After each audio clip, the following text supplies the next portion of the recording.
ನಿಮ್ಮ ಆಶೀರ್ವಾದ ಒಂದಿದ್ರೆ ಅಷ್ಟೇ ಸಾಕು. ನನಗೆ ನನ್ನ ಮಗಳಿಗೆ ಬೇರೆ ಏನು ಬೇಡ. ಸಾವಿತ್ರಿ, ನಮ್ಮ ಆಶೀರ್ವಾದ ನಿನ್ನ ಮಗಳ ಮೇಲೆ ಯಾವಾಗಲೂ ಇರತ್ತೆ.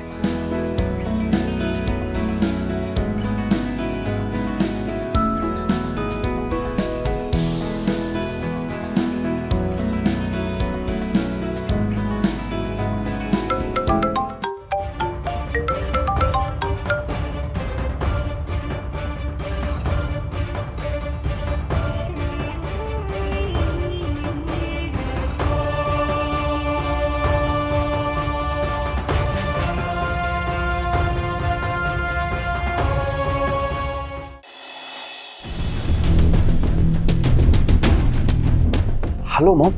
ಮಾಡಿ, ಎಲ್ಲಿದೆಯಾ ನೀನು? ಮಾಮ್, ನಾನು ಹಾಸ್ಪಿಟ್ಲಿಗೆ ಹೋಗ್ತಾ ಇದ್ದೆ. ಆದರೆ ಡಾಕ್ಟ್ರು ನಾನು ಮನೆಯಲ್ಲಿದ್ದೀನಿ, ಇಲ್ಲಿಗೆ ಬಂದ್ಬಿಡಿ ಅಂತ ಹೇಳಿದ್ರು. ಸೊ ಅಲ್ಲಿಗೆ ಹೋಗ್ತಾ ಇದ್ದೀನಿ ಮಾಮ್. ಹೌದಾ? ಡಾಕ್ಟ್ರು ಮನೆಯಲ್ಲಿರೋದು?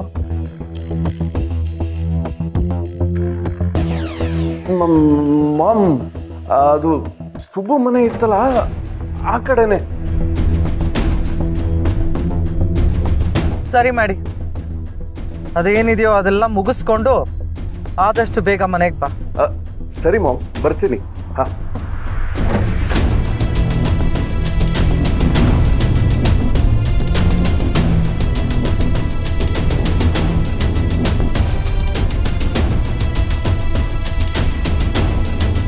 ಹಾಗಾದ್ರೆ ವಿಜಯಾಂಬಿಕಾಗೆ ಈ ವಿಷಯ ಗೊತ್ತಿಲ್ಲ.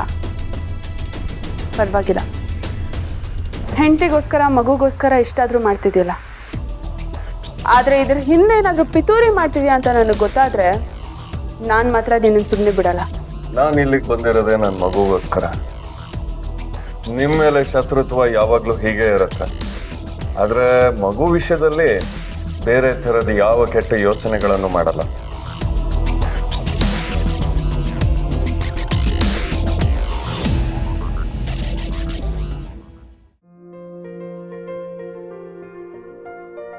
ಶ್ರಾವಣಿ, ಹೇಗೂ ನಾಮಕರಣ ಎಲ್ಲ ಮುಗೀತು, ನಾವೇನು ಹೊರಡ್ತೀವಿ.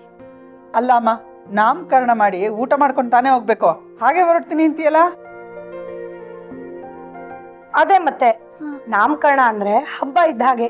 ಹಬ್ಬದ ಅಡ್ಗೆ ಎಲ್ಲ ರೆಡಿ ಇದೆ, ನೀವೆಲ್ಲ ಊಟ ಮಾಡ್ಕೊಂಡೇ ಹೋಗ್ಬೇಕು. ಸರಿ ಬನ್ನಿ.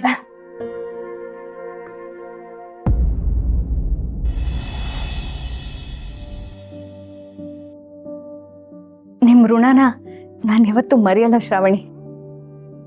ಸುಬ್ಬು ಕೈ ಹಿಡಿದು ಅಂತ ಒಳ್ಳೆ ಮನೆಗೆ ಸೊಸೆಯಾಗಿ ಹೋದೆ. ನೀನು ನಿಜವಾಗ್ಲೂ ಪುಣ್ಯವಂತೆ. ಅಲ್ಲಿರೋರೆಲ್ಲ ಎಲ್ಲರೂ ಎಷ್ಟು ಒಳ್ಳೆಯವರು. ನನಗಂತೂ ನನ್ನ ತವ್ರ ಮನೆಗೆ ಬಂದಿದ್ದೀನೇನೋ ಅಂತ ಖುಷಿ ಆಯಿತು. ಎಲ್ಲರೂ ಸೇರಿ ನನ್ನ ಮಗಳಿಗೆ ನಾಮಕರಣ ಮಾಡಿಬಿಟ್ರಿ. ಅದರಲ್ಲೂ ಸ್ವರ ಅನ್ನೋ ಮುದ್ದಾದ ಹೆಸರನ್ನಿಟ್ರಿ. ನೀನು ಖುಷಿ ಆಯ್ತಲ್ಲ, ನನಗದೇ ಸಮಾಧಾನ. ಸ್ವರ ಅಂದರೆ ಅನ್ಯಾಯದ ವಿರುದ್ಧ ಹೋರಾಡೋ ಸ್ವರನೂ ಆಗಿರ್ಬೋದು, ಇನ್ನೊಬ್ರು ಕಿವಿಗೆ ಇನ್ನೊಬ್ರು ಮನಸ್ಸಿಗೆ ಇಂಪಾಗಿ ಕೇಳಿಸೋ ಸ್ವರನೂ ಆಗಿರ್ಬೋದು. ಹೆಣ್ಣು ಗೌರಿನೂ ಆಗ್ಬೋದು, ದುರ್ಗೆನೂ ಆಗ್ಬೋದು. ಮಗುನ ಹಾಗೆ ಬೆಳೆಸು. ಹ್ಞೂ ಶ್ರವಣಿ, ನಾನಂತೂ ನನ್ನ ಮಗಳನ್ನ ನಿನ್ನ ಹಾಗೆ ಬೆಳೆಸ್ಬೇಕು ಅಂತ ಅನ್ಕೊಂಡ್ಬಿಟ್ಟಿದ್ದೀನಿ. ಈ ಮಾತನ್ನು ನಾನು ಮದನ್ ಅವ್ರಿಗೆ ಮುಂಚೆನೇ ಹೇಳ್ಬಿಟ್ಟಿದ್ದೀನಿ. ಅದು ಸರಿ, ಮದನ್ ತುಂಬ ಬದಲಾಗಿರೋ ಹಾಗೆ ಕಾಣಿಸ್ತಾ ಇದೆ. ಅವ್ನು ನಿಜವಾಗ್ಲೂ ಬದಲಾಗಿದ್ದಾನ? ಅವನ ಮಾತು, ಅವನ ನಡವಳಿಕೆ ಎಲ್ಲದರಲ್ಲೂ ತುಂಬ ವ್ಯತ್ಯಾಸ ಇದೆ. ನೀನು ಗಮನಿಸಿರೋದು ನಿಜ ಶ್ರಾವಣಿ. ಈ ವಿಷಯನ ನಾನು ಹಿಂಗೆ ಹೇಳೋದು ಮರ್ತುಬಿಟ್ಟೆ ಅಷ್ಟೆ. ಮಗಳು ಹುಟ್ಟಾದ್ಮೇಲೆ ಅವರು ತುಂಬಾ ಸುಧಾರಿಸ್ಕೊಂಡಿದ್ದಾರೆ. ಅವ್ರ ಮುಖದಲ್ಲಿ ಭಾವನೆಗಳನ್ನ ನೋಡ್ತಾ ಇದ್ದೀನಿ, ಕಣ್ಣಲ್ಲಿ ಪ್ರೀತಿನ ನೋಡ್ತಾ ಇದ್ದೀನಿ. ನಿಜವಾಗ್ಲೂ ಆಶ್ಚರ್ಯ ಆಗ್ತಿದೆ ಸಾವಿತ್ರಿ. ಇದೆಲ್ಲ ಆ ಮಗು ಕಾಲ್ಗುಣ. ಮಗು ತಾನಾಗೆ ತನ್ನ ತಂದೆನ ಬದಲಾಯಿಸ್ಬಿಟ್ಟಿದ್ದಾಳೆ. ಹೌದು ಶ್ರಾವಣಿ. ಹಾಂ, ತಂದೆ ಅಂದಾಗ ನೆನಪಾಯ್ತು. ಮದನ್ ಅವ್ರ ತಂದೆ ಆದಮೇಲಿಂದ ಅವ್ರ ತಂದೆನ ಹುಡ್ಕಕ್ಕೆ ತುಂಬಾ ಪ್ರಯತ್ನ ಪಡ್ತಾ ಇದ್ದಾರೆ. ಅವ್ರ ಫೋಟೋ ಹಿಡ್ಕೊಂಡು ಅವ್ರನ್ನ ಹುಡ್ಕಕ್ಕೂ ಹೋಗಿದ್ರು. ಫೋಟೋನ? ಮದನ್ ಅವ್ರ ಅಪ್ಪನ ಫೋಟೋ ಸಿಕ್ತಾ? ಹಾಂ, ಅದು ಅವ್ರ ಅಮ್ಮನ ರೂಮಲ್ಲಿ ಹುಡುಕಿದಾಗ ಅವ್ರಿಗೆ ಸಿಕ್ತು. ಹೌದು ಸಾವಿತ್ರಿ, ಅಪ್ಪನ ಮೀಟ್ ಮಾಡಿದೆ. ಆದರೆ ಅವರು ನಾನು ನಿಮ್ಮ ಅಪ್ಪ ಅಲ್ಲ, ನನಗೆ ಮದುವೆನೇ ಆಗಿಲ್ಲ ಅಂತ ಹೇಳಿದ್ರು. ಅವರು ನೋಡ್ತಿದ್ರೆ ತುಂಬ ಕೆಟ್ಟವರು ಅಂತ ಅನ್ನಿಸ್ತಾ ಇದೆ. ಅಮ್ಮನಿಗೆ ಅವರು ಮೋಸ ಮಾಡಿದ್ದಾರೆ ಅಂತ ಅನಿಸ್ತಿದೆ. ಆ ವ್ಯಕ್ತಿ ಹಂಗೆ ಹೇಳಾದ್ಮೇಲಿಂದ ಇವ್ರು ನಿಜವಾಗ್ಲೂ ತುಂಬ ಬೇಜಾರು ಮಾಡ್ಕೊಂಡು ಕೂತಿದ್ದಾರೆ. ತನಗಾಗಿದ್ದ ಪರಿಸ್ಥಿತಿ ತನ್ನ ಮಗಳಿಗಾಗಬಾರ್ದು ಅಂತ ಮಗಳ ಮೇಲೆ ತುಂಬ ಪ್ರೀತಿ ತೋರಿಸ್ತಾ ಇದ್ದಾರೆ. ಅದಕ್ಕೇನೆ ನನಗೋಸ್ಕರ ಅವ್ರ ಮಗಳಿಗೋಸ್ಕರ ನಿಮ್ಮ ಮನೆವರೆಗೂ ಬಂದು ನಿಮ್ಮನ್ನೆಲ್ಲ ಕೇಳ್ಕೊಂಡಿದ್ದು. ಪರವಾಗಿಲ್ಲ, ಈ ರೂಪದಲ್ಲಾದರೂ ಮಗು ಒಂದು ಕಣ್ ತೆರೆಸಿದೆ. ಇನ್ನು ಮುಂದೆ ಎಲ್ಲ ಒಳ್ಳೆಯದೇ ಆಗುತ್ತೆ ಸಾವಿತ್ರಿ. ನಿಮ್ಮೆಲ್ಲರ ಆಶೀರ್ವಾದ ಇರೋವರೆಗೂ ನನಗೇನೂ ಆಗಲ್ಲ, ನಾನು ಚೆಂದಾಗೆ ಇರ್ತೀನಿ ಅಂತ ನನಗೆ ಗೊತ್ತಿದೆ. ಸರಿ, ಹಾಗಾದರೆ ಈಗ ಮಲ್ಕೋ. ನಾನು ಮತ್ತೆ ನಿನಗೆ ಕಾಲ್ ಮಾಡ್ತೀನಿ, ಓಕೆನಾ? ಸರಿ. ಮೇಡಮ್, ಏನಂತೆ ಸಾವಿತ್ರಿ ಇದು? ಸಾವಿತ್ರಿ ಮದನ್ ಬಗ್ಗೆ ಹೇಳ್ತಾ ಇದ್ಲು. ಮದನ್ ಬಗ್ಗೆನಾ?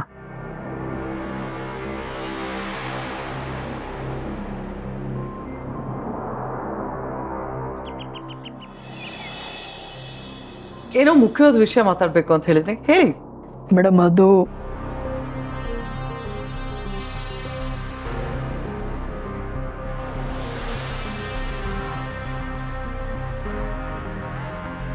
ಏನ್ ಮುಖ ನೋಡ್ಕೊಂಡು ಹೀಗೆ ನಿಂತಿದ್ಯಾ? ಹೋಗೋ.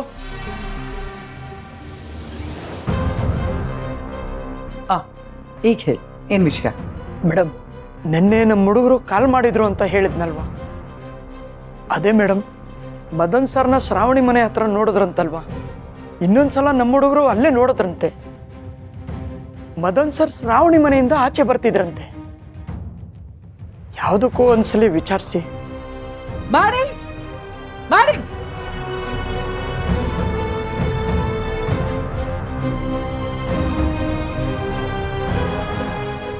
S ma'am.